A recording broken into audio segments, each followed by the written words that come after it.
और देखिए इस बीच समाजवादी पार्टी प्रमुख अखिलेश यादव एक प्रेस कॉन्फ्रेंस कर रहे हैं, सीधे रुक कर रहे हैं। इससे और जो कुछ समाजवादियों ने जिस समय रखा, सरकार ने कोई कार्रवाई उस पर नहीं की और उसका परिणाम यह है कि अधिकारी और भारतीय जनता पार्टी के लोग मिलकर के लूट में लग गए हैं। और जहां लूट होगी वहां विकास नहीं होगा, जहां लूट होगी वहां विकास नहीं होगा। और हम अपनी पार्टी के नेताओं का धन्यवाद देते हैं कि अयोध्या का काला चिट्ठा लूट का जो उन्होंने आज बताया है, वो जानकारी दी है, ये केवल अयोध्या का नहीं है। अगर अयोध्या जैसी पावन धरती पर ये भारतीय जनता पार्टी के लूट कर सकते हैं तो आप सोचिए उत्तर प्रदेश में और जिलों में कितनी लूट हो रही होगी।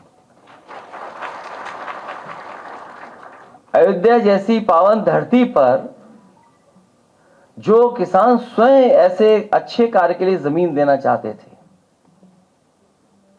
जिस समय मांग थी कि सर्किट रेट बढ़ाया जाए, इनको मुआवजा दिया जाए, सरकार ने किसानों को कहीं मुआवजा नहीं दिया जो उनकी मांग थी उसके अनुसार। लेकिन जब गरीब किसान भोले भाले लोगों से जमीन ले ली, जब दूसरे लोगों के पास जमीन पहुंच गई और अपने लोगों के पास उनके जमीन पहुंच गई, उसके बाद अयोध्या का सर्किट रेट से लेकर के सब बढ़ा दिया गया। क्या ये राजस्व की क्षति नहीं है? और मुझे खुशी है इस बात की कि तमाम भारतीय जनता पार्टी के पदाधिकारियों की सूची और अधिकारियों ने जिन्होंने जमीन ली है उनकी रजिस्ट्रियों की कॉपी हमें दी है। ये रजिस्ट्रियों की कॉपी है। और यही नहीं है, बहुत बड़ी संख्या में फाइल में हैं ये सब। केवल यही लूट नहीं हुई, सेना जैसी जो डिफेंस है, उस डिफेंस के जमीन से कोई छेड़खानी नहीं करता। कभी इस डिफेंस की जमीन की तरफ कोई नहीं देखता। और जहां पर फायरिंग रेंज थी, जहां पर आर्टिलरी या और अभ्यास के लिए इस्तेमाल जमीन होती थी, उस जमीन को भी इन्होंने भारतीय जनता पार्टी के लोगों ने बेच दिया। और अपनी हार के कारण जनता को दुख देने के लिए, जनता को परेशान करने के लिए रेलवे अलाइनमेंट भी बदल दिया। जो अलाइनमेंट पहले था उसमें किसी गरीब की ज्यादा जमीन नहीं जा रही थी, किसी का कारोबार नहीं खत्म हो रहा था। लेकिन जानबूझ करके भारतीय जनता पार्टी ने कि अब चुनाव हार गए हैं, सरकार उनकी है, तो हम रेलवे का भी अलाइनमेंट बदल देंगे।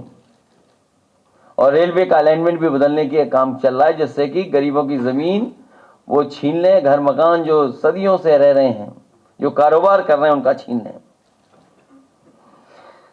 तो ये तो अयोध्या केवल एक जिला है। इसी तरह पूरे प्रदेश में हर जिले में भारतीय जनता पार्टी लूट मचा रही है। तो क्या है जीरो टॉलरेंस उनका करप्शन के लिए? जिन्होंने नारा दिया कि हमारा जीरो टॉलरेंस है करप्शन के लिए, क्या यही जीरो टॉलरेंस है इनकी कि अपने लोगों को और माला माल बना दें? क्योंकि भोली वाली जनता को यह नहीं आभास था कि इस जमीन की कीमत कल क्या होगी। लेकिन अधिकारी और बीजेपी के लोगों को पता था कि कल इसकी कीमत क्या होगी। यह सबसे ज्यादा बड़ी लूट अगर कहीं हुई है तो अयोध्या में भारतीय जनता पार्टी और अधिकारियों ने मिलकर के लूट की है। हम अपने गरीबों को जो आए आज हैं, इनको कहना चाहते हैं कि समाजवादी आपके साथ हैं। और जितने भी विकास कार्य हो रहे हैं उसके विकास के खिलाफ नहीं है। अयोध्या वर्ल्ड क्लास सिटी बने, अयोध्या के पास और अयोध्या के आसपास वर्ल्ड क्लास इंफ्रास्ट्रक्चर हो। हालांकि उसके लिए दिमाग चाहिए होता है। अगर वर्ल्ड क्लास इंफ्रास्ट्रक्चर और वर्ल्ड क्लास सिटी बनाने के लिए हम अपने अयोध्या वासियों को भरोसा दिलाते हैं कि 2 साल के बाद जब सरकार समाजवादियों की आएगी, अयोध्या को वर्ल्ड क्लास सिटी और किसी भी हमारे गरीब किसान उसका नुकसान नहीं होने दिया जाएगा, उनकी ज्यादा से ज्यादा भरपाई की जाएगी। और अगर सर्किल रेट भी हमें बढ़ा करके अगर अयोध्या वासियों को मुआवजा देना पड़ा तो सर्किल रेट बढ़ा करके उनको मुआवजा दे करके उनके घर परिवार में भी खुशहाली लाने का काम करेंगे। चाहे ओवरब्रिज हो या जो प्राइवेट बिल्डर्स को जमीन दी जा रही है, महर्षि योगी जी के नाम पर जो ट्रस्ट था उसमें भी कुछ अधिकारी लोग घुस गए हैं, पता लगा है, केवल इसलिए कि उन्हें पता है कि उसकी कीमत कल क्या होगी। तो एक तरफ तो जहां ये लूट मची उत्तर प्रदेश में, वहीं अन्याय की सब सीमा टूट गई है। अभी हमें सुल्तानपुर के परिवार के सदस्य मिले जिनके बेटा इंजीनियर। कोई कल्पना कर सकता है आज के समय पर कि मुंह पर टेप लगा दिया जाए, हाथ पैर बांध दिए जाएं और पीट पीट करके उसकी जान ले ली जाए? क्या ये सुल्तानपुर की पहली घटना थी? इससे पहले भी इसी तरह की घटना हुई थी। अगर आपको याद हो कि भारतीय जनता पार्टी से संबंधित रखने वाले ने एक हत्या की थी वहीं पर सुल्तानपुर में। और अभी जो झूठी कहानी पढ़ी जा रही है इनकाउंटर को लेकर के,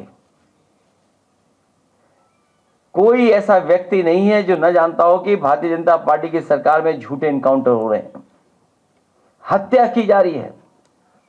जो मंगेश यादव की हत्या हुई है, गांव से लेकर के आसपास के लोग जानते हैं कि पुलिस रात में आई थी, उठा ले गई, पुलिस उठा करके लेके गई एसटीएफ। और सोचिए आप कैसी कहानी गढ़ी गई कि उसके पास नया बैग था, अमेरिकन टूरिस्ट बैग बताया गया, और जब बैग खोला गया तो उसमें भी कपड़े नए मिले शोरूम से खरीदे हुए।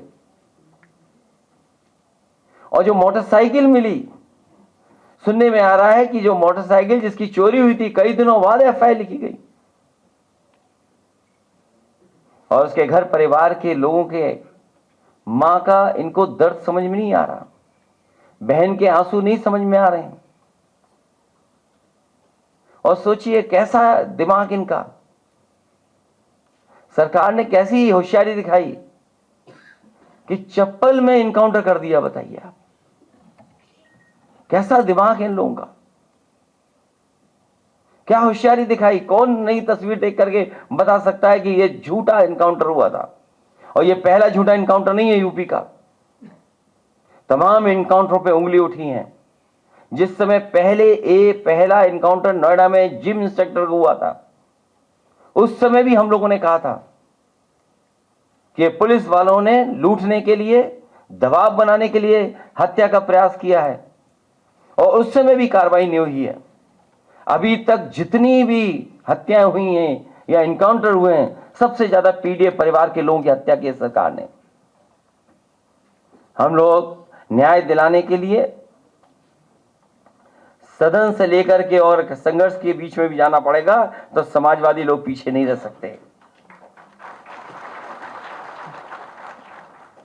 और भाजपा ने तो इतने इनकाउंटर किए, उत्तर प्रदेश को फर्जी इनकाउंटर की राजधानी बना दी इन्होंने, फर्जी इनकाउंटर की राजधानी बनकर के।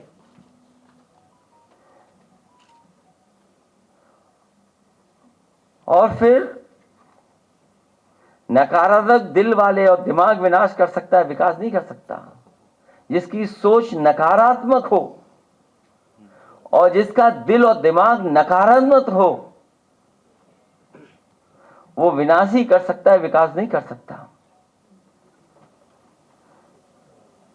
और फिर जो हार्टलेस है उससे उम्मीद भी क्या करनी है? जो हार्टलेस है उससे उम्मीद क्या करें हम लोग? हालांकि वो वीडियो नहीं चलाना मैं चाहता हूं जो जिसमें भाषा क्या इस्तेमाल की गई है। अगर आप कहेंगे तो मैं वो भी चलवा दूंगा, हालांकि वो उचित नहीं है। अनपार्लियामेंट्री वर्ड्स हैं उसमें।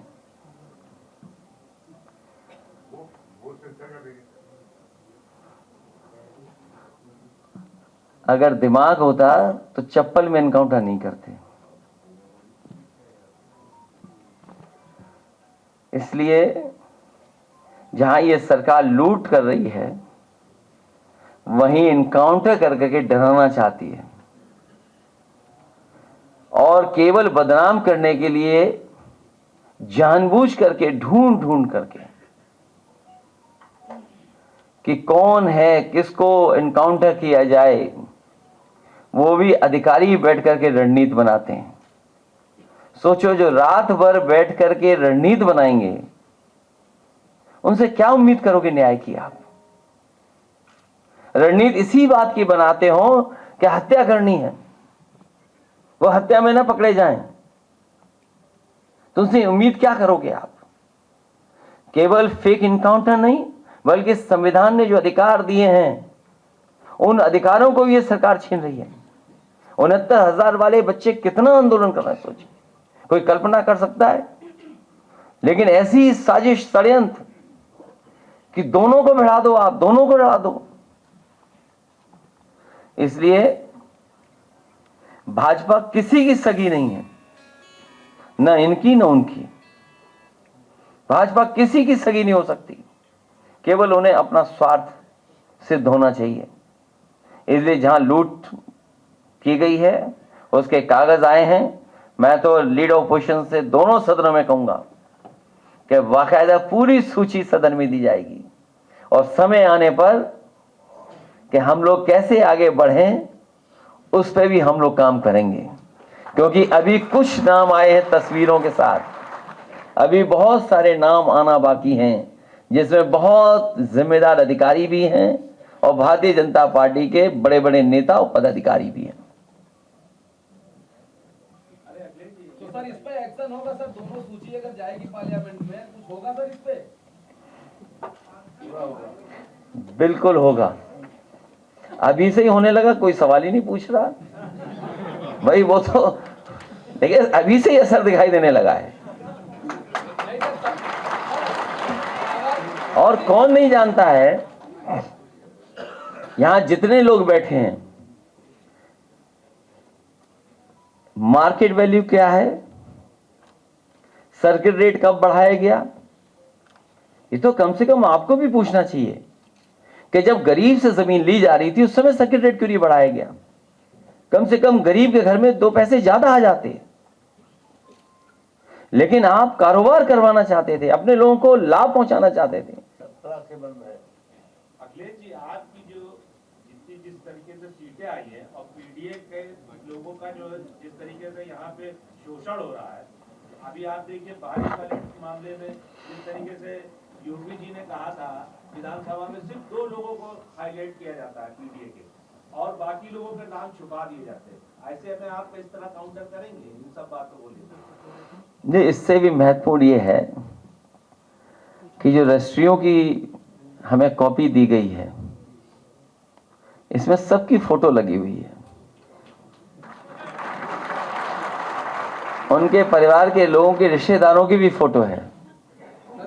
तो मुख्यमंत्री जी कोई दूसरी सूची नहीं पढ़ पाएंगे।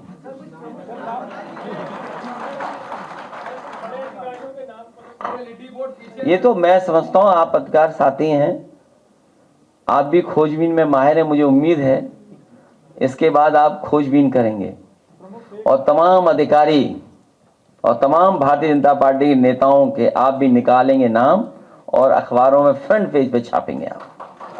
कम से कम हमारे कैमरामैन तो अच्छे हैं, जो हम बोलते हैं वही चल जाता है, लेकिन लिखने वाले थोड़ा बहुत कंजूसी करते हैं।